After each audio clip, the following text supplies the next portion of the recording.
Welcome to ज़रा हट के। मुबश्शिर ज़ैदी और वसअतुल्लाह खान का सलाम कबूल कीजिए। अब से ठीक 24 घंटे बाद पंजाब में नए चीफ़ मिनिस्टर उम्मीद है आ चुके होंगे, इलेक्ट हो चुके होंगे, मगर अभी तक जो सूरत हाल चल रही है वो यही है कि तमाम अरकान जो हैं मुखालिफ पार्टियों के वो एक एक होटल में बराजमान हैं। आज जो साबिक़ वज़ीर-ए-आज़म इमरान खान भी लाहौर आए और उन्होंने ये अब से कुछ देर पहले जो ख़िताब किया है, उन्होंने वीडियो ख़िताब किया और कहा कि तमाम इदारे और लोग ये समझ लें कि अगर कल को कुछ ऊंच नीच हो जाती है तो फिर आवाम जो है दूसरे तरीके से बाहर निकलेगी। तो वो भी इस बात को इंश्योर कर रहे हैं कि प्रेशर रहे, क्योंकि अक्सरियत है बहरहाल तहरीक इंसाफ की। आज उन्होंने गेम और 2.0 और आगे बढ़ा दी है। अच्छा, फरमाइशी प्रोग्राम होता है रोज़ाना, तो आज उनका ये कहना है कि हम आम इंतखाबात में हिस्सा नहीं लेंगे अगर मौजूदा इलेक्शन कमिश्नर अपने ओहदे पे बरकरार रहे। आम का क्या दुश्मनी क्या है यार? आम का सीजन 15 सीटें गई, उसके बावजूद पता नहीं, वो भी जानना कोशिश और करेंगे। गुस्सा, लेकिन गुस्सा इनका बढ़ता जा रहा है। गुस्सा वो है कि फॉरेन फंडिंग का केस जो है उसका फैसला अगर आ गया, असल मुद्दा वो है। तो असल मुद्दा वो है। तो ये महफूज क्यों कब तक रखेंगे? सुना क्यों? मेरे ख्याल में महफूज जो रखा हुआ है, खुद को महफूज रखने के लिए, खुद को महफूज रखने के लिए, ताकि वो चीज़ ना उनके ऊपर आए कि आपने दूसरी जमातों का जो है वो केस जो है बड़ा लिंगर ऑन कर दिया और पीटीआई के बारे में जल्दबाजी दिखाई। हालांकि इस केस को भी चलते हुए कम से कम 9 साल तो हो गए। 9 साल में 8.5 साल इन्हें याद नहीं आया कि दूसरी जमातों का भी साथ नहीं किया, नहीं आया। बीच में तो कहा गया था, वो तमाम जमातों को इंक्लूड भी किया गया था। For the fairness of purpose होना तो यही चाहिए कि तमाम जमातों का साथ करें, लेकिन ये कि इस मसले में मसला वही है कि जिसके बारे में पहले करेंगे वो कहेगा जनाब ये तो जाती हो गई मेरे साथ, बाकियों का क्यों नहीं किया। जरदारी साहब जो हैं वो भी लाहौर में हैं और वो भरपूर कोशिश कर रहे हैं कि किसी तरीके से चौधरी शुजात साहब से ये मनवा लें कि चले पंजाब तो गया मगर मरकज़ चलते ना करना तुसी, क्योंकि उनकी हुकूमत जो है पीडीएम की वो वफाक में 2 सीटों पे टंगी हुई है और 2 जो पीएमएलक्यू के लोग हैं साबिक मतलब तारिक बशीर चीमा साहब और चौधरी सालिक हुसैन, वो भी अगर हट जाते हैं तो मसला हो जाएगा, तो हट जाएगा। हाँ, इस वक्त हमारे साथी मौजूद हैं उमर फारूक लाहौर में ही। उमर, बताइए क्या चल रहा है? अब कुछ चीज़ें क्लियर होनी शुरू हुई हैं या अभी तक दावे हैं और ये है कि फ़लाँ ख़रीदा जा रहा है, फ़लाँ गायब हुआ है, या अब सेटल डाउन हो रहा है? जी, आज इमरान खान जो हैं वो जैसा कि आप जानते हैं लाहौर में पहुंचे और उन्होंने एक मुकामी होटल में, जहां पर तहरीक इंसाफ और मुस्लिम लीग काफ के अरकान पंजाब असम्बली मुकीम हैं, वहां पर उन्होंने पार्लिमानी पार्टी का इजलास किया और उससे उन्होंने खिताब किया। लेकिन इस जो इजलास थे वो 2 हिस्सों में जो है वो डिवाइडेड था। पहले उन्होंने उन 9 मुंतखब अरकान पंजाब असम्बली से मुलाकात की जो 17 जुलाई को ज़िमनी इंतखाब में कामयाब होकर पंजाब असम्बली के रुकन बने हैं। उनसे उन्होंने सबसे पहले मुलाकात की और ये अलहदा मुलाकात थी। उसके बाद उन्होंने दीगर अरकान पंजाब असम्बली से मुलाकात की और वो अलहदा मुलाकात की, जिसमें खान साहब ने अपने रिवायती जो बयानियाँ हैं उनका और बातें की कि करप्शन के बगैर जो है वो मुल्क आगे नहीं बढ़ सकता और ये वो वक्त है जब पार्टी के साथ खड़े होने का वक्त है और मुल्क की जंग लड़ी जा रही है। हाँ, तो वहाँ पर बंदे पूरे हैं इनके पास, वहाँ जो गिने गए हैं या क्या उनके वो 186 हो रहे हैं? जी, 186 का जो है वो फिगर था आज वहाँ पे पार्लिमानी पार्टी के उस इजलास में, और मुस्लिम लीग काफ के और पीटीआई के अरकान जो हैं वो वहाँ पर मौजूद थे। चौधरी परवेज़ इलाही भी उस मीटिंग में जो है वो शरीक हुए। उसके बाद भी कुछ डिवीजन्स की अलहदा से मुलाकातें की इमरान खान ने, और उसके बाद उन्होंने लिबर्टी में जो आज कॉल दी हुई थी एहतजाज की, उससे उन्होंने ख़िताब किया वीडियो लिंक के ज़रिए। तो ये तमाम तर बहुत ज़्यादा गहमा गहमी जो है वो होटल में रही और आज भी अरकान पंजाब असम्बली जो हैं वो तमाम तर होटल में जो है वो मुकीम रहेंगे। इसके साथ साथ मुस्लिम लीग नून के जो अरकान पंजाब असम्बली हैं वो भी होटल में मुकीम हैं, लेकिन नई हिकमत अमली सामने आई मुस्लिम लीग नून की। उन्होंने अपना होटल जो है वो चेंज किया है और मुलाकातों पर पाबंदी आयद कर दी है अपने अरकान पंजाब असम्बली के साथ किसी भी गैर मुतल्लका शख्स की। तो 2-4 MPs से मुस्लिम लीग नून के मेरी जो गुफ्तगू हुई है उन्होंने कहा कि हमारी मुलाकातों पर पाबंदी आयद है और अब हम किसी से भी मुलाकात नहीं कर सकते। तो शकूक व शुबहात की जो एक फ़िज़ा है वो दोनों तरफ ही इस वक्त कायम है, चाहे वो तहरीक इंसाफ के अच्छा उमर, मुझे समझ नहीं आ रही, लेकिन आज जो नून को क्या शक है जब उनके बंदे ही कम हैं, तो मतलब वो क्या करेंगे? उनके अगर 1-2 बंदे और भी टूट जाएंगे तो उनको क्या फ़र्क पड़ेगा? टूटने से ज़ाहिर है टूटना नहीं चाहिए, हॉर्स ट्रेडिंग किसी भी जानिब से वो गलत है, लेकिन वो क्यों महफूज किए हुए हैं? इसको अगर आप थोड़ा सा इस तरीके से देखें कि हो ये सकता है कि अगर PTI जैसे कि वो दावेदार है, अगर इनकी बात मान भी ली जाए कि अगर वो किसी को अप्रोच नहीं कर रहे, तो मेरा ये ख्याल है कि इम्प्रेशन देने के लिए मुस्लिम लीग नून ऐसा ज़रूर कर रही है कि ये एक इम्प्रेशन बिल्डअप किया जाए कि उनके लोगों को अप्रोच किया जा रहा है, और इसलिए वो तमाम तर ये प्रिवेंटिव मेजर्स जो हैं वो ले रहे हैं। और हो सकता है कि ये एक इम्प्रेशन हो, लेकिन इस तमाम तर सूरत हाल में मुस्लिम लीग नून की जो एक बड़ी जो एक डिफरेंट सी खामोशी है उस पर बहुत ज़्यादा चहमगोइयाँ तहरीक इंसाफ के आज MPs भी करते नज़र आए, और वो ये कह रहे हैं कि मुस्लिम लीग नून के पास अददी तादाद तो कम है, लेकिन वो आज उनके अरकान पंजाब असम्बली जो 9 मुंतखब हुए हैं वो पंजाब असम्बली आए भी, उन्होंने हल्फ भी उठाया, लेकिन इसके बावजूद मुस्लिम लीग नून बहुत खामोश दिखाई देती है। क्या उन्होंने कोई टेक्निकल रीज़न कल पेश करनी है असम्बली के अंदर, और क्या वो उनकी हिकमत अमली है, कुछ ज़्यादा समझ नहीं पा रही है तहरीक इंसाफ और मुस्लिम लीग काफ इस हवाले से। लेकिन इसके साथ साथ दूसरी तरफ सियासी जो है गहमा गहमी वो चौधरी परवेज़ इलाही की तरफ भी हो रही है कि चौधरी शुजात की रिहाइश गाह पर अब ये होने वाली तीसरी मुलाकात है आसिफ अली जरदारी की, और आज के दिन की ये दूसरी मुलाकात है। इससे कबल उन्होंने एक पहले मुलाकात की थी, और दूसरी मुलाकात के टाइमिंग जो है वो बहुत इंटरेस्टिंग है। जब पार्लिमानी पार्टी की मीटिंग होटल में ख़त्म हुई और परवेज़ इलाही अपने घर के लिए रवाना हुई, तो वो जैसे ही पहुंचे तो उसके थोड़ी देर बाद जो है आसिफ जरदारी चौधरी शुजात के घर पहुंच गए, और ज़रा पार्टी इस ज़राए का ये कहना है कि जब उनको ये पता लगा कि जरदारी साहब आ रहे हैं तो फिर मोनस इलाही और परवेज़ इलाही जो है वो घर से चले गए, और उन्होंने ये बहाना बनाया कि वो घर पर मौजूद नहीं है, इसलिए मुलाकात नहीं हो सकी। तो आप पसे पर्दा मजीद इस मुतालिक क्या चल रहा है? बहुत ज़्यादा ठीक है, आपने अपडेट कर दिया, फाइन, ग्रेट, ठीक है, बहुत उमर फारूक काफ़ी तफसील से आपने बताया। हाँ, लाहौर हाई कोर्ट ने बहरहाल ये कहा है कि कल IG और चीफ सेक्रेटरी पंजाब अपनी मर्ज़ी से वोट डालने के अमल को यकीनी बनाएं। सुप्रीम कोर्ट में बड़ा इंटरेस्टिंग काम हुआ। हाँ। सुप्रीम कोर्ट में चौधरी परवेज़ इलाही की जानिब से एक पिटीशन दायर की गई कि वज़ीर दाखिला राना सनाउल्लाह ने जो बयान दिया था अभी 5 लोग कम ना हो जाए कि अगर 5 लोग इधर उधर हो गए तो ये वजारत आला ढूंढते फिरेंगे, तो इस पे कुछ किया जाए। और फिर ये कि वो पैसे भी दे रहे हैं नून लीग वाले, 40 करोड़ 50 करोड़, अल्लाह बेहतर जानता है। तो जो बेंच था उसमें ने बड़ी इंटरेस्टिंग सवालात की। जस्टिस एजाजुल हसन ने कहा कि ये जो आप कह रहे हैं कि इधर उधर हो सकते हैं 5 अरकान, तो ये तो अभी मफरूज़े की स्टेज में है ना, अभी वक़ूआ तो नहीं हुआ है, तो हम कैसे फैसला देते हैं कि तौहीन अदालत कैसे हुई जो हमारा 1 जुलाई का ऑर्डर है उसकी। जस्टिस मुनीब अख्तर ने कहा कि आपने जो 3 बयान हल्फी पेश किए हैं 3 MPs की जानिब से कि जी उन्हें ब्राइब करने की कोशिश हो रही है, तो इसमें पैसे देने से मुताल्लिक़ जो कॉल है उस तक का नहीं पता कि कब कॉल की गई, चे जाएगा कि किसने की। अच्छा, तीनों बयान हल्फी में सेम लैंग्वेज इस्तेमाल की गई है, या तो तीनों क्लास फेलो रहे होंगे बचपन से।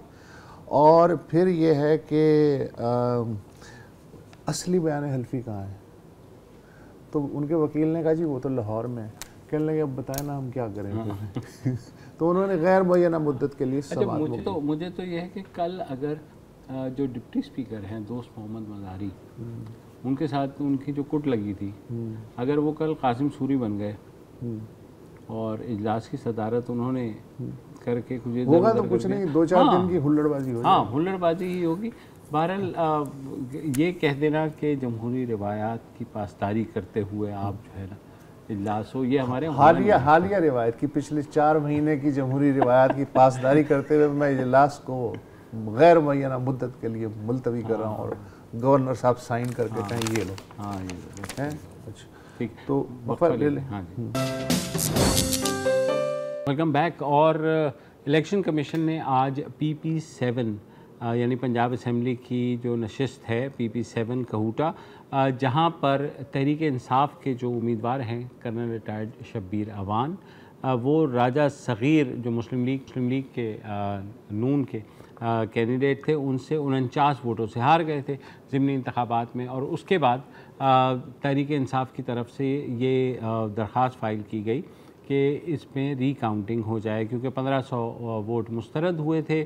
और साथ ही साथ उन्होंने ये भी इल्ज़ाम लगाया था कि शायद एक पोलिंग स्टेशन में जितने पोलिंग बैलेट्स इशू नहीं हुए उससे ज़्यादा वोट पड़ गए थे। बहरहाल नॉर्मली तो हमारे साथ मौजूद हैं कंवर दिलशाद साहब, जो कि साबिक इलेक्शन कमीशन के।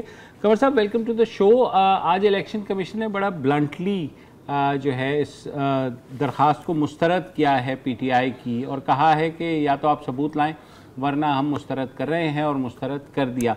नॉर्मली क्या रिवायत होती है इलेक्शन कमीशन की? कहा यह जाता है कि अगर 5% से कम डिफरेंस है तो ऑटोमेटिकली रिकाउंट की तरफ चली जाती हैं चीज़ें। देखा जी, जैसे कि मैंने अपने अखबारात में रिपोर्ट पढ़ी है और फिर मैंने इलेक्शन कमीशन से पता किया है, तो उनका कहना ये था कि जो दरख्वास्त गुजार जो था उसने रावलपिंडी हाई कोर्ट बेंच में भी दरख्वास्त दी थी, और उसमें इल्ज़ाम ये लगाया था जी RTI सिस्टम बैठ गया। उस पर हाई कोर्ट ने फैसला दिया जी RTI सिस्टम तो बरकरार रहा, चलता रहा, और फिर साथ ही उसने अपनी जो थी रिकाउंटिंग की दरख्वास्त वापस ले ली। एक तरफ पहलू हुई, लेकिन हम इस पहलू पर नहीं जाते। हमारा पहलू ये है कि जब हमारा इलेक्शन एक्ट जो है 2017 का, उसमें सेक्शन 95 की दफ़ा 6 के उसमें ये लिखा हुआ है कि भाई जो अगर आपके 10,000 से के लगभग कोई फ़र्क पड़ जाए तो उसको रिकाउंटिंग जो है होनी चाहिए, और ये डिस्ट्रिक्ट रिटर्निंग ऑफिसर को इख्तियार दिए गए हैं कि आप इसको रिकाउंटिंग कर लें। या अगर 49-50 वोटों का फ़र्क है, अगर वो 7,000 जो भी है वो कहे कि जी मेरी रिकाउंटिंग की जाए, तो हमारा तो नुक्ता नज़र ये है कि रिकाउंटिंग करवा दें ताकि उसकी तसल्ली हो जाए। अब इलेक्शन कमीशन ने ये कहा कि जनाब हम इसलिए नहीं करवा रहे कि जो इनके पोलिंग एजेंट थे उन्होंने लिख कर दिया, हमारे पास सर्टिफिकेट मौजूद है कि जी इलेक्शन बड़े शफाफ हुए, काउंटिंग हमारे सामने हुई है, इसमें कोई गड़बड़ नहीं है, और फार्म 45 के तहत जो भी रिजल्ट दिया वो दुरुस्त है। ये तो हो गया पोलिंग एजेंट्स के तमाम स्टेटमेंट। लेकिन इसके बावजूद भी जब राइट दिया गया है इलेक्शन एक्ट में, तो आप उनको कहीं भी आप गिनती करें 10 दिन लगा रहे हैं, इसमें क्या फ़र्क पड़ना था? क्यों आप बिला वजह कंट्रोवर्शियल हुए, एतराज़ात हुए, और इमरान खान साहब ने भी शदीद इस पर क्रिटिसाइज किया। तो ये ऐसे मामला पे खुद ब खुद फैसले हो जाने चाहिए, और ये इस पर कोई नहीं होना चाहिए अदालत क्या कहती है, आइन क्या कहता है, कानून क्या कहता है। जब एक रवायत नहीं है, ये कानून हो चुका है कि कानून उसके लिखा हुआ एक्ट के अंदर कि आप उसमें दोबारा रिकाउंटिंग करने के इख्तियारात हैं रिटर्निंग ऑफिसर को। ये हमने ही करवाया था, ये मैंने ही इंतखाबी इस्लाहत कमेटी में ये दर्ज करवाया था कि मैंने कहा था 2000 का, मैंने जो तजवीज़ दी थी सागदार साहब को उसमें 2000 लिखे थे, लेकिन इन्होंने उसको 10,000 कर दिया। ये 10,000 तो खैर बहुत ज्यादा है, 10,000 को नहीं होनी चाहिए रिकाउंटिंग, लेकिन बहरहाल 10,000 कर दिया। उसको हमने ये कहा था कि अगर आप रिकाउंटिंग की इजाजत दे देंगे दरख्वास्त गुजार को, तो ये इलेक्शन ट्रोल में नहीं जाएंगे लोग। इलेक्शन ट्रोल में 90% दरख्वास्तें जाती है रिकाउंटिंग के लिए, तो आप वही मसला हल कर देंगे रिटर्निंग ऑफिसर के पास, तो वो इलेक्शन ट्रोल में नहीं जाएंगे। तो मुझे तो बड़ी हैरानगी की बात हुई कि इसी तरह कराची में मिफ्ता इस्माइल का भी था मामला, वहाँ भी रिकाउंटिंग। अच्छा कंवर साहब इस वक्त जो है PTI वाले वो DRO कहूटा के दफ्तर के सामने जो है वो एहतजाज कर रहे हैं और मुतालबा कर रहे हैं। अब जाहिर है इलेक्शन कमीशन ने तो रिफ्यूज़ कर दिया। आपको लगता है कि इमरान खान की जो तनकीद है चीफ इलेक्शन कमीशन के ऊपर वो वजह बनी है इलेक्शन कमीशन की कदर सख्त जो उन्होंने एक लाइन पकड़ी हुई है? देखें जी, इसमें ये हुआ है कि ये लाइन दुरुस्त है या गलत है, इसकी बात तो फैसला इलेक्शन कमीशन ने करना है। लेकिन ये जो मौसम के लिहाज से जो बल्दियाती इलेक्शन या हल्का 245 में जो मुलतवी करने की बात हुई, तो पहले इलेक्शन कमीशन को शेड्यूल जारी करने से पहले महकमा मौसमियात से, माहौलियात से दरियाफ्त कर लेना चाहिए था इन तारीखों में मौसम बरसात किस तरह से जाएगा। तो हमने भी जब कभी हम इसके साथ ये भी देखना पड़ता है कि मुहर्रम का ना हो जाए, कोई सेंसिटिव कोई जुलूस ना हो, कोई मजहबी दीन ना हो, ये सारी चीजें देखने के बाद ही शेड्यूल जारी किया। जी कंवर साहब, मैं ये नहीं पूछ रहा हूँ, मैं ये पूछ रहा हूँ कि इमरान खान जो बार बार चीफ इलेक्शन कमिश्नर पर तनकीद किए जा रहे हैं, उनके गुस्सा क्यों आ रहा है बार बार? ये इलेक्शन की बेकायदगी की वजह से या कोई और वजह हो सकती है?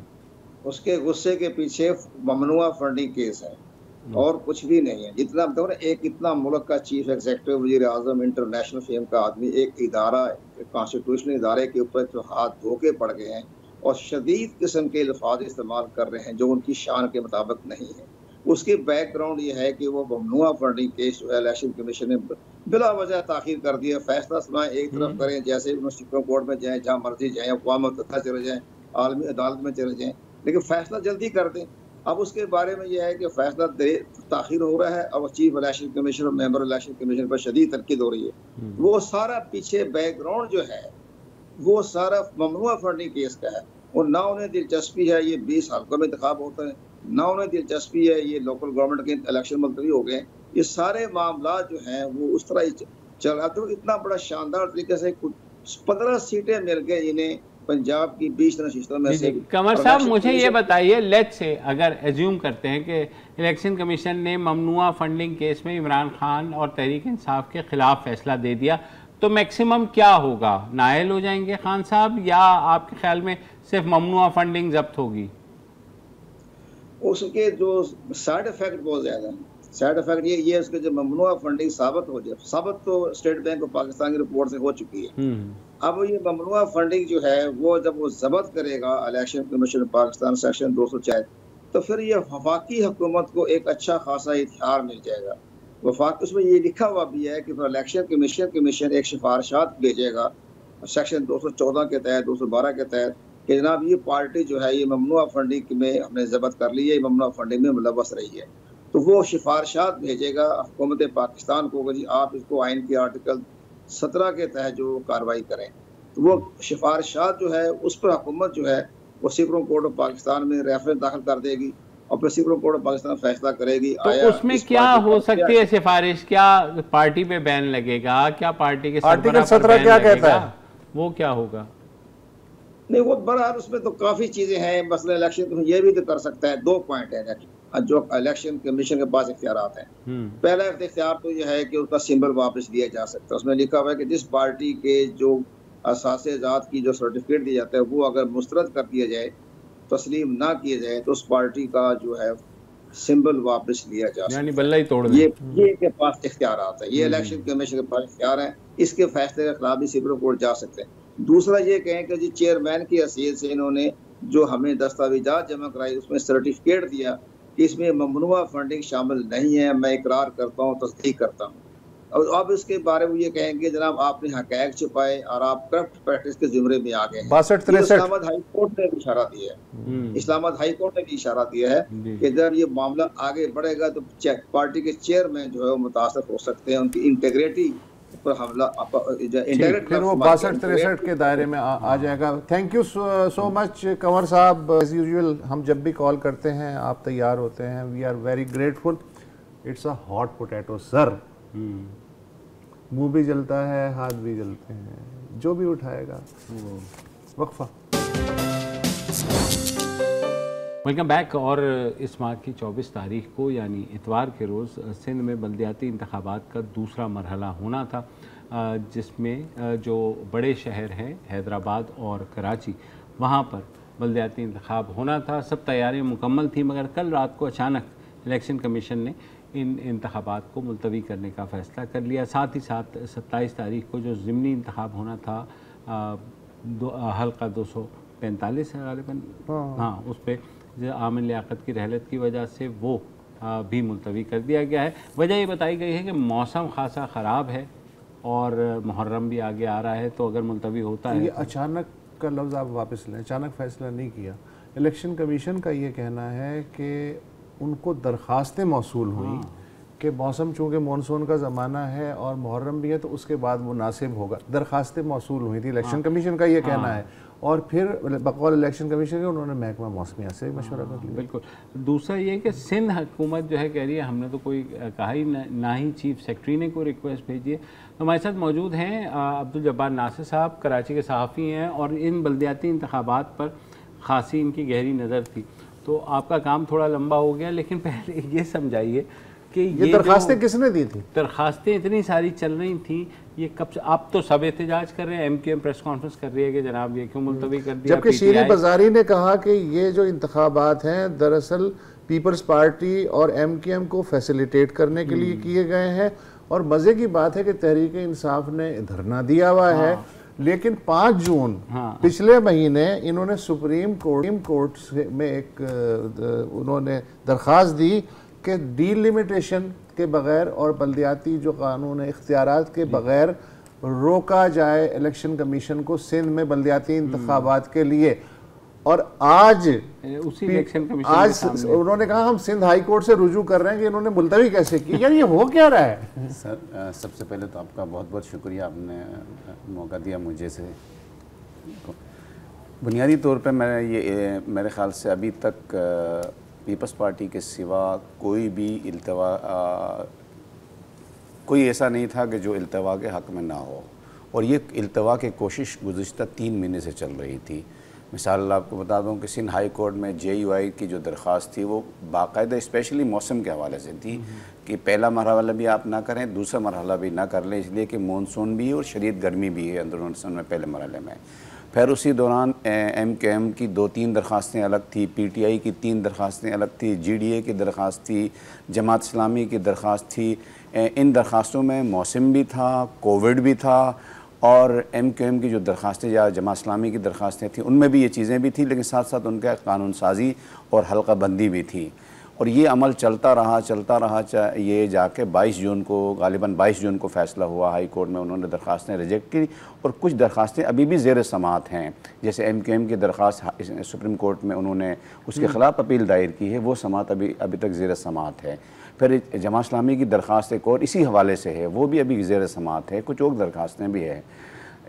फिर एक सिंध असम्बली में एक सेलेक्ट कमेटी बनी हुई थी 23 फरवरी को 6 जमातों की, जो पार्लिमानी जमातें हैं, उनमें जमात इस्लामी है, TLP है, तहरीक इंसाफ है, GDA है, पीपल्स पार्टी है, और ये 6 जमातें हैं। उस सेलेक्ट कमेटी का इजलास 26 मई को हुआ और 26 मई के तीसरे इजलास में उन्होंने फ़ैसला किया कि जी हम सब अदालत से जाके फ़ैसला अदालत को बताएंगे कि जी हम, क्योंकि हाई कोर्ट में ये कह के आए थे कि जी हमने एक सेलेक्ट कमेटी बनाई है कानून साजी के हवाले से, वो सेलेक्ट कमेटी जो भी फ़ैसला करेगी हम आपको बता देंगे। तो उस सेलेक्ट कमेटी ने मुत्तफ़िक़ा तौर पर यहाँ कह दिया कि वहाँ 4 जमातों ने तो इल्तवा के हक़ में भरपूर दलाइल दिए। 10 सफ़े का जो है ना वो दरख्वास्त है आपको। वो 4 जमातें कौन सी? वो तहरीक इंसाफ थी, MQM थी, TLP थी और GDA। जमात इस्लामी का ये दावा है, जो सैयद अब्दुल रशीद साहब हैं, उनका ये दावा है कि मैंने वहाँ इख्तलाफी नोट लिखवाया, लेकिन उस मिनट्स तो अब यही जमातें क्यों एहतजाज कर रही हैं जब इन्हीं की दरख्वास्त पे इलेक्शन मुलतवी हो गए? अब क्यों दरख्वास्त करें कि वो इलेक्शन मुलतवी हुए? ये मरहला तो यहाँ पे आया, यही हमारा फिर हाई कोर्ट में चले गए तो हाई कोर्ट ने उस फैसला मुस्तरद कर दिया। ये मसला आगे चला तो हालिया जो बारिशें हुई, इन बारिशों के बाद अचानक इलेक्शन कमीशन के पास सैकड़ों दरख्वास्तें, बल्कि मैं अगर आपको बता दूं कि 300 से ज़ायद दरख्वास्तें मौसूल हो गई जो मुख्तलिफ़ उम्मीदवारों की थी। और उस ये बात भी दुरुस्त है कि उसमें एक बड़ी तादाद जो है ना वो MQM के हामी लोगों की है, ये बात भी दुरुस्त है। और उसमें आज़ाद भी हैं, कुछ और लोग भी हैं। एक दरख्वास्त जमात इस्लामी के उम्मीदवार की अपना राजा आरिफ सुल्तान साहब जो नाइब अमीर है गालिबन, उनकी है, वो NA 245 के इलेक्शन के हवाले से है कि इनकी तारीख चेंज की है। अब सवाल ये पैदा होता है कि आपका उम्मीदवार भी नहीं, आपका ताल्लुक भी नहीं, तो आपको क्या पड़ी थी कि आप ये दरख्वास्त दे दें? फिर 30 जून को तहरीक इंसाफ ने खुद एक इलेक्शन कमीशन में दरख्वास्त जमा कराई कि NA 240 की जो तारीख़ है ये चेंज करें आप, और इसको 24 के साथ कराएं, यानी छुट्टी वाले दिन करवाएं, क्योंकि छुट्टी के इलेक्शन कमीशन ने, अच्छा इस पर इलेक्शन कमीशन ने गौर भी किया। उन्होंने कहा जी पहले हम इसको करते हैं 24 से पहले गालिबन 18 को अतवार आ रहा था, तो हमारा जो कानूनी लिमिट है वो पूरी नहीं हो रही है, और अगला अतवार 31 को आ रहा है, तो उस दिन यकुम मुहर्रम होगी या 2 मुहर्रम, यकुम मुहर्रम होगी गालिबन 2 मुहर्रम, यकुम या 2 मुहर्रम होगी। तो ये दरख्वास्तें भी अभी ज़ेर समाअत थी और इलेक्शन कमीशन अभी खामोश था, तो ये 300 दरख्वास्तें हंगामी तौर पर आई 3। फिर इलेक्शन, तो आप सारे क्यों मुकर गए? यहाँ पे अगला मरहला देखें ना कि दिलचस्प मरहला क्या हुआ। उसके बाद हुआ कि ये जब 300 दरख्वास्तें जब आई तो इलेक्शन कमीशन ऑफ पाकिस्तान ने सुबह इलेक्शन कमीशन को ख़त लिखा कि भाई ये इतना बड़ा मसला हो रहा है, तो आप एक काम करें, आप सूबाई हुकूमत से भी रब्ता कर लें, अपने आरोज़ से भी रब्ता कर लें, और मुतल्लिका अज़ला के जो हुक्काम हैं उनसे भी रब्ता कर लें। 15 तारीख को एक मीटिंग हुई, फिर 18 तारीख को एक मीटिंग हुई, इस दौरान इनकी आपस में दीगर मीटिंगें भी हुई। उन सारी मीटिंगों में तमाम आरोज़ ने, बहुत सारे आरोज़ ने वीडियोज़ भी भेज दी और फ़ोटोज़ निकाल के भेजे कि देखें जी जो अभी हालिया बारिश हुई वो पानी अभी तक नहीं निकला है। और अक्सर ने ये कह दिया कि क्योंकि अच्छा महकमा मौसमियात वालों को भी बुलाया था और दीगर जो महकमे थे उनको लोगों को बुलाया, सब ने कहा जी 22 से लेकर 26 के दरमियान बारिश होगी, और यहाँ तक कहा गया कि 300 मिलीमीटर बारिश हो सकती है तमाम अजला में, मजमूई तौर पर सारे अजला में होगी, और बाज़ इलाकों में 300 मिली, बेशतर इलाकों, लफ्ज़ बेशतर का लिखा वहाँ पर 300 मिलीमीटर से ज़ायद बारिश हो सकती है। तो उस पर फिर सब ने एक फिगर जो अभी मुझे मिला तो नहीं है किसी जगह, लेकिन मुझे किसी ने कहा कि बात ये हुई थी कि अगर इलेक्शन होते हैं और ये बारिश होती है तो 40 से 50% पोलिंग स्टेशन मुकम्मल पानी में डूबे हुए होंगे और इलेक्शन कराना तकरीबन नामुमकिन हो जाएगा। वो उसके बाद फिर एक रिपोर्ट बनाई सूबाई इलेक्शन कमिश्नर एजाज़ अनवर चौहान साहब ने, और वो रिपोर्ट उन्होंने 18 तारीख को भेजी, यकीनन 19 को वो मिली होगी, 20 को कल फिर इलेक्शन कमीशन ने इस पर फैसला किया। तो यहाँ पर मैं समझता हूँ सिवाय पीपल्स पार्टी के कोई ऐसी जमात नहीं है जिसने दरख्वास्त ना दी हो, और इस वक्त इलेक्शन के इल्तवा से मैं समझता हूँ कि 2 पार्टियों को सबसे ज़्यादा नुकसान हुआ है। एक तो जमात इस्लामी को ये बात दुरुस्त है इसलिए कि उनकी सीटें कितनी निकालती है वो अलग बहस है, लेकिन इनकी इंतखाबी में एक मुनज़्ज़म थी, उसका रिदम टूट जाएगा। दूसरी सबसे ज़्यादा नुकसान वो पीपल्स पार्टी को होगा, इसलिए कि उनके बहुत मुनज़्ज़म तरीके से उन्होंने काम किया था, और बईद था नहीं कि अगर इलेक्शन होते तो शायद पीपल्स पार्टी बहुत बड़े मार्जिन से पहला नंबर पर आ जाती। मेरे सवाल का फिर भी जवाब नहीं मिला। नहीं, वो देखें बेसिकली इलेक्शन कमीशन में आजकल सिर्फ एक गाना चल रहा है, आज मौसम बड़ा बेईमान है, तो बस वो अब क्या करें, वो उनको मौसम के गालिबन पहली दफ़ा हुआ है कि इतने बड़े लेवल पर। यार मेरा सवाल ये था कि ये तमाम जमातें जिनका जब्बार नासिर ने जिक्र किया है, जब ये सब हक में थी तो अब इलेक्शन कमीशन ने जब फैसला कर दिया तो इलेक्शन कमीशन के खिलाफ क्यों हो गई हैं? सर मैं इस पर मेरे ख्याल से बुनियादी वजह थी कि पहले जो इलेक्शन थे वो उसके लिए सिवाय जमात इस्लामी और पीपल्स पार्टी के कोई भी इलेक्शन के लिए तैयार नहीं था, और सबसे बड़ी बात ये थी शिकस्त का खौफ था। जब ये बात ओपन होनी चाहिए, और ये बात शिकस्त का, और 17 तारीख तक ख़ुद PTI के कराची में 2 इलाके सदर टाउन के जो खुर्मशेर ज़मान और गुलशन अरसलान ताज साहब जो है, इन 2 के अलावा 2 इस टाउन्स के अलावा बाकी का आपको एज ए जमात PTI कहीं आपको मुतहर्रिक नज़र नहीं, डिफरेंस नहीं, वो हाँ कंटोनमेंट एरिया में आते हैं, और ये खुर्मशेर ज़मान का कुछ इलाका आता है। और बतौर जमात अगर किसी और ने मुहिम चलाई थी बड़े पैमाने में तो वो अल्लाह अकबर तहरीक थी, और वो सीटें कितनी मिलती वो अलग बात थी, लेकिन उन्हें तो ये बहुत बहुत शुक्रिया। सॉरी हमारे पास वक्त ख़त्म हो रहा है, तो एक वक्फा लेते हैं जी, वक्फे के बाद वापस आते हैं।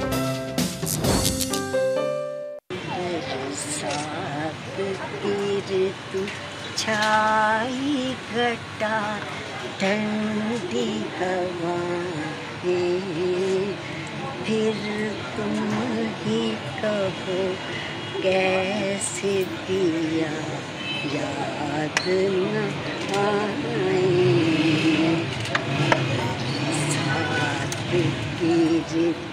छाई घटा। मैं तो इधर होके गाने वाली हूँ, चाहे पहुँचे ना पहुँचे, मैं याद करना याद करना चाह रही हूँ, मैं वैसे खड़े होके गाती थी। मिलिए 92 साला भारतीय शहरी वीना वर्मा से, जो 75 साल बाद, यानी जब पाकिस्तान और भारत में तकसीम हुई, तो उसके बाद पहली बार ये अपने आबाई जगह कॉलेज रोड रावलपिंडी आई हैं, जहां इनकी पैदाइश हुई थी, और ये 13 बरस की थी जब ये भारत चली गई थी 1947 में तकसीम से ज़रा सा पहले। कहाँ रहीं, ये कैसे मुमकिन हुआ, इस सब बातों का, सवालों का जवाब हासिल करने के लिए हमारे साथ इस्लामाबाद में मौजूद हैं सहाफ़ी एजाज़ सैयद, जो कि जियो के स्पेशल करस्पॉन्डेंट भी हैं। एजाज़, इन खातून का इंटरव्यू सबसे पहले आपने किया, तो मुझे बताइए ये कैसे आई, कैसे मुमकिन हुआ, वरना अमूमन इस तरह के खुशगवार लम्हात या खुशगवार वाक़यात पाकिस्तान और भारत के दरमियान कम ही देखने को मिलते हैं। बशीर साहब, बहुत शुक्रिया आप सबका। बात यह है बशीर साहब के एक क्रेडिट देना चाहिए हमें ये सोशल मीडिया को, जहाँ पे डिसक्रेडिट है ना उसका बड़ा क्रेडिट भी है। सोशल मीडिया पे, फेसबुक पे एक पेज है इंडिया पाकिस्तान हेरिटेज, उसे पाकिस्तान से इमरान विलियम हैं और जाहिर साहब हैं, वो चला रहे हैं। अच्छा। ये बड़ा इंटरेस्टिंग पेज है। इसके पेज के ऊपर दोनों अतराफ यानी कि पाकिस्तान और हिंदुस्तान में जो फैमिलीज बिछड़ी हुई हैं, जो लोग यहाँ से उधर गए हैं या उधर से यहाँ पर आए हैं, तो वो इस फेसबुक के मेंबर हैं। तो रीना वर्मा जो है वो भी इस फेसबुक की मेंबर थी। तो एक उनका इंटरव्यू हुआ, उनकी एक वीडियो थी जिसमें उन्होंने कहा कि मेरी आखिरी ख्वाहिश ये है कि मैं पाकिस्तान में अपनी जन्मभूमि देख सकूं। तो क्योंकि ये 15 साल की उम्र की थी जब ये DVA रोड, कॉलेज रोड जो है, वहां पर रहती थी, और यहाँ से मई के महीने में, मई 1947 में ये इनको, इनके जो वालिद हैं, हालात को देखते हुए इनके वालिद ने इन बहनों को, और इनका एक भाई भी था, उनको भारत भेज दिया। तो तब से ये भारत में मौजूद थी। सिर्फ एक दफा पाकिस्तान आई, तो वो था 1954 में एक क्रिकेट मैच। तो ये क्रिकेट मैच के लिए लाहौर तक की इनको इजाजत मिली और ये लाहौर में आई। बाद में कोशिश करती रही, नहीं आई। फिर जब इनका जो इंटरव्यू जो चला है, वो दूसरा क्रेडिट देना चाहिए हुकूमत पाकिस्तान को, हमारी वज़ीर ख़ारजा, वज़ीर मुमलिकत बराए ख़ारजा हिना रवानी खर को, कि उन्होंने वो इंटरव्यू देखा, और इंटरव्यू देख के उन्होंने पाकिस्तान का जो हाई कमीशन है हिंदुस्तान में, उनको हिदायत दी, उन्होंने इनसे राब्ता किया, और ये खातून को वीज़ा मिल गया। इनके साथ इनकी फैमिली बवजह नहीं आ सकी, लेकिन इन्होंने कहा कि मैं अकेले चली जाऊंगी, और वही हुआ कि जो एडमिन थी उस ग्रुप की, पाकिस्तान इंडिया हेरिटेज जो फेसबुक का ग्रुप है, इमरान विलियम और जाहिद साहब जो है, उन्होंने इनको वाघा बॉर्डर पे, उधर से हिंदुस्तान से अटारी है और हाँ हमारे यहाँ वाघा है, वहां से रिसीव किया, वहां से इनको लाहौर दिखाया, और लाहौर से फिर ये रावलपिंडी आई, और यहाँ पर इन्होंने अपना घर देखा। यहाँ पर जो इमरान विलियम है और जाहिर है, इनका एक राब्ता था, यहाँ पर एक जर्नलिस्ट है लोकल, उनसे। तो इस तरीके से उस जर्नलिस्ट ने उनका घर ढूंढा, वो पिंडी के रहने वाले जर्नलिस्ट थे। फिर इन खातून को वहां पर ले जाया गया, और बड़े मैं बशीर साहब आपको बताऊं, मैं चूंकि एक रात पहले ही ये आई थी, तो उस वक्त मैं मौजूद था। बड़ी जज्बाती थी ये, और जब सुबह गाड़ी में बैठी हुई थी तो मैं भी उसी गाड़ी में था। तो ये जिस तरीके से शहर को देख रही थी और पहचानने की कोशिश कर रही थी, और बड़ी परेशान हो रही थी कि जिस रावलपिंडी को वो छोड़कर गई थी वो वैसा रावलपिंडी नहीं। जिस DVA कॉलेज रोड पे गई तो वो अपनी कॉलेज रोड को भी नहीं पहचाना, कुछ बिल्डिंग्स को पहचान, अपनी गली को पहचान गई। तो उस वक्त इनकी जो गली है उसका नाम था प्रेम गली, और प्रेम गली में जब गई तो वहां पर आपने देखा कि ढोल की खाप पर और फूलों की पत्तियां निछावर करके इनका इस्तकबाल किया गया, और बड़ी जज्बाती भी हो गई, अपने घर में गई। ठीक है। बहुत बहुत शुक्रिया एजाज, बड़ी बहुत इंस्पायरिंग स्टोरी है। हज़ारों लोग हैं 70 साल से ज़्यादा उम्र की, जिनके बारे में समझौता हुआ था कि उन्हें ऑन द स्पॉट वीज़ा दे दिया जाएगा। काश इन दोनों हुकूमतों को वो वादा याद आ जाए जो तहरीरी तौर पर किया था दोनों हुकूमतों ने। फ़िलहाल इजाज़त दीजिए, खुदा हाफिज़। अस्सलाम वालेकुम। अगर आपको हमारे शो पसंद आया है तो प्लीज़ हमारे YouTube चैनल को सब्सक्राइब करें और अगर मुनासिब समझे तो इस वीडियो को लाइक भी कर लें, तो कोई हर्ज नहीं है, और शेयर भी कर लें और कमेंट भी कर दें जी, वरना वो सब ऐसे ही लिखते रहेंगे। और ये जो दोनों कह रहे हैं ये कर लें जी प्लीज़, नहीं तो हमें भी घर जाना है, मैं आपके कंप्यूटर में नहीं रहना 24 घंटे। सही बात है।